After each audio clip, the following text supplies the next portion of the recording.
Hello everyone and welcome back to Nate the Hoof Guy. Today's video we are going to tackle a couple questions I get all the time.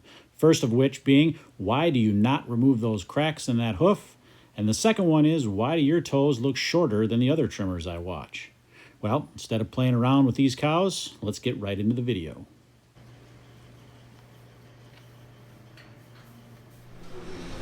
Alright guys, common question that I get frequently is, why don't you remove those cracks?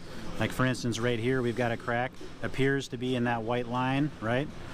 Why didn't I remove that? Here's another one, same type of situation, right up in that white, on the edge of that white line. Why do I remove them sometimes, and why do I not remove them sometimes? Well, the answer has to do with this outside wall of the hoof is the primary part of the hoof that supports the weight of the cow. From the side of this whole hoof capsule, can't see that very well because of the light, but this entire hoof capsule here, the pedal bone is suspended up in there, and that weight is transferred to this outside wall and ultimately to this area around the foot here. So if I remove this, right, if I remove this outside wall when I don't need to, I'm going to be sacrificing some of that structural support of the foot, which I don't want to do. So whether or not I do that, whether or not I remove these cracks, has a lot to do with if I believe this crack is going to cause a problem or not. Now, cracks are not in the white line and on the edge, or in the outside wall and along the white line, are not going to work their way inside the foot. What we see here, this crack, is due to a separation that happened when this junction was forming inside the foot. It's not happening now, right? This crack is not forming now, it's been there. The only reason we can see it now is because it's worked its way out toward us over time. So I can tell, I don't know if you're going to be able to see this on here, right? But I can tell based on this crack that it's very superficial. So I don't want to cut this outside wall out here for this superficial crack. It's not going to get any worse, so I'm going to leave that there. The same thing goes for up here. If I were to be in a sand-bedded barn, which I'm not, you know, a little crack like this, something could get caught, it could get jammed up in it. But if you look close, I don't know if you're going to be able to see that, but the imperfection is actually inside that white line. It's on the inside. It's part of the sole. It's not actually in the white line where something could get jammed in there. So that's once again why I'm going to leave it. Now, if I was in a sand barn and this little tiny spot was out here, right there, in this white line, yes, I'm going to remove that, because that would be a spot where a rock could get in there, or if this cow happened to be lame, which she's not, but if she were lame, that could signal an abscess, right? But it's not. So I'm going to leave that there. Now these are all judgments that I'm making as I'm trimming a foot. It may seem arbitrary when you're watching as a viewer, but I'm making these decisions based on the severity of the crack itself. Now this area here, you can say, well, why didn't you finish trimming this all the way down here, right? Well, the reason for that is this sole is the correct depth that I want it to be right now everywhere else on this supporting structure out here.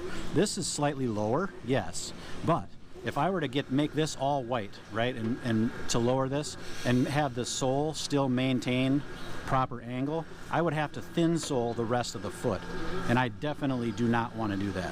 So I want to leave plenty of sole. This is just an imperfection. It's not going to cause any problems. Another thing too to think about with these lines, right, you might see these marks that run parallel to the sole in this outside wall of the hoof, right? And a lot of people worry about those. Could those open up and spread and cause problems?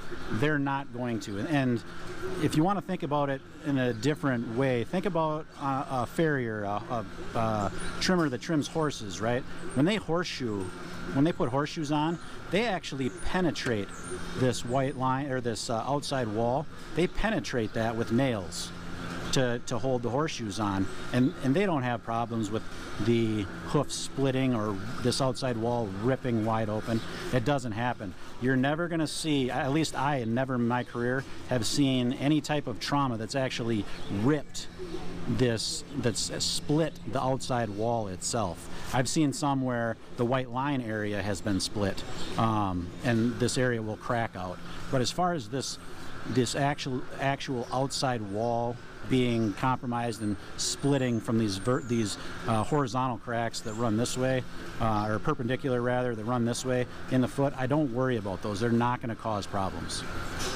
You were a question that I got the other day. When you're looking at my feet that I get done trimming, he said, your feet look shorter than the other trimmers that I watch. So I'm going to show you this foot right now. So if you look at this foot here, right, it looks shorter perhaps than what you've seen other hoof trimmers trim, right? The foot looks smaller. But we don't actually measure the length of a foot from the bottom. We do that from the top side to get the correct length. The reason it appears that way is because I leave my soles thicker than a lot of recommendations say to. You can still see it. I've got some of the pith still visible here, and that's because I'm leaving more than that 1/4 inch. I like to leave the soles as thick as I can while still maintaining proper angles in the foot. So what we're going to do is I'll measure this foot just to show you exactly what I'm talking about here. I'll put it down and we'll measure it up.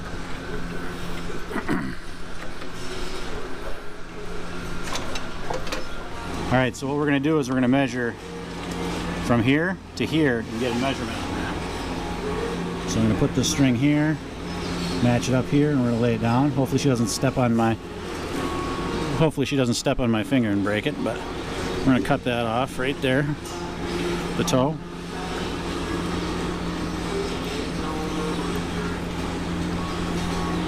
right. We got our piece here. It's going to be a little bit hard to see, but here's our millimeters, right? Centimeters here. So to get 75, 80 mils, that's what we're looking for. So line the string up on here. Right?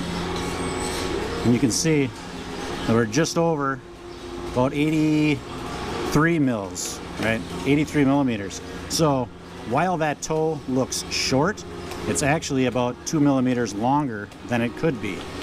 But I'm not gonna take that off now. That's close enough, and not every foot is gonna be exactly the same.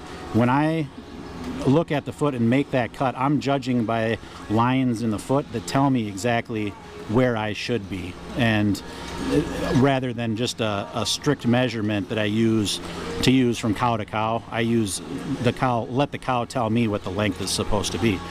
All right, that's going to do it for today, guys. Hopefully I was able to add some clarity to those questions and I didn't confuse you anymore. I'm going to leave you today with some scenery from my neck of the woods, and I hope you enjoy it. See you on the next one.